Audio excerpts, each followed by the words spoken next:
also be concerned about the thing that Randy wants to start ranting about, which is like the bullshit education in the schools where the hate is taught. And they say, if you have five, the way they teach math problems, they say, if you have 5 Jews and you kill 3 of them, how many Jews do you have left? That type of stuff.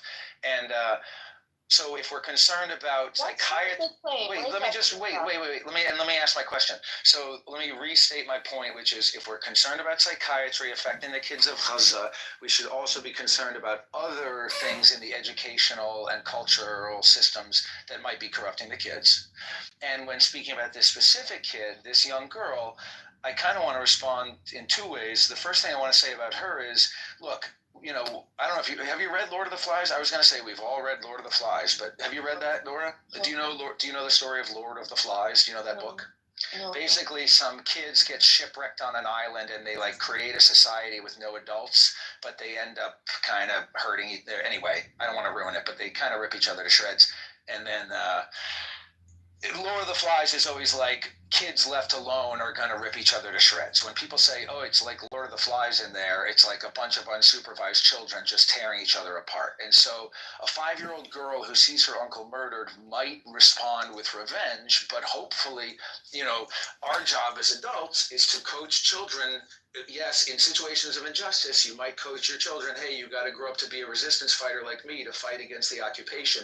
But hopefully, ideally, in times of peace, if we were all following the great way of the world, the Tao, then it would be our job as wise adults to coach children away from those selfish impulses towards revenge or, something like that.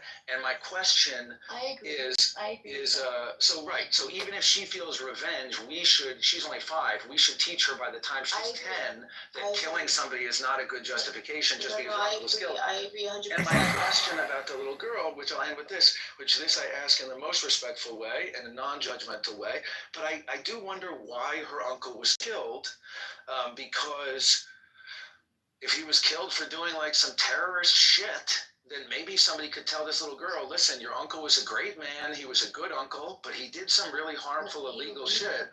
I don't know, but that's why I'm asking. So Zach. Hold on a second, Princess. Randy had his hand up. After Randy, go ahead. You got 1 minute, 30 seconds. Go ahead. Yeah, I'll be real quick, okay? My parents are Holocaust survivors. When I was 5, I said to my father, Dad, we have to do something to the German people. We have to get revenge. What they did to your family. Your mother was killed. Your brother was killed. I wanted revenge. And my father said, you're crazy. You're crazy.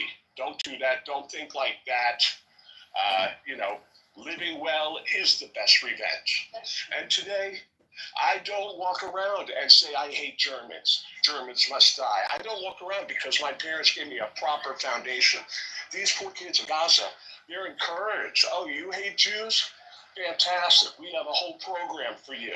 You can become a leader here. Yeah, you hate Jews. That's great news. No, Nora, please stop attacking me. I'm trying to get my thoughts out. She's not necessarily attacking you, but yes. I know. I'm making it a joke. I'm making fun of the way that she said I was going to attack her. My point is that thank God my beautiful father, rest in peace, told me don't seek revenge.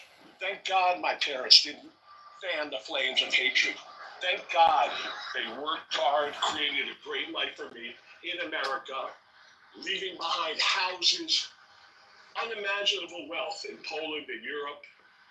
My mother was saved by her nanny who hid her under her bed.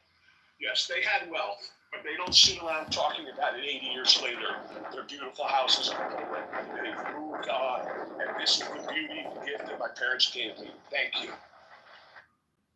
I just don't want to get kicked out. Am I able to say anything here? Yes, please. Go ahead. Thank you. And at any point, you can kick me down.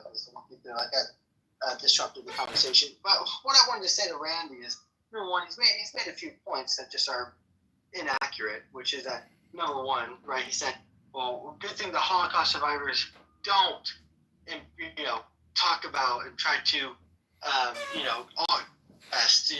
the way that the Holocaust was and seek revenge, right? We have the Bolsheviks of Russia who killed well over 7 to 8 million Germans post-World War II.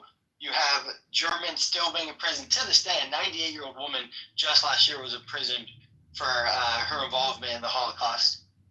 So, the idea that seeking revenge hasn't been a way of the Holocaust, I mean,